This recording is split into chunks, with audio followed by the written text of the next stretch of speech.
Welcome, today in front of me Vivo Y01, and I'll show you how to hide developer options on this device.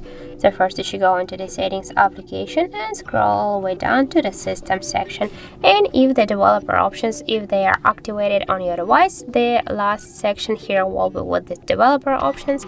Now just click here once, and just to hide them you should click once on this switcher, and as you can see all of the options they are blocked. And now if we'll go back and we'll go here again to the system section, you can see that the developer options section is gone. So that's it, that's how to hide developer options on our Vivo device. Thank you for watching, and if you found this video helpful, don't forget to leave a like, comment and to subscribe our channel.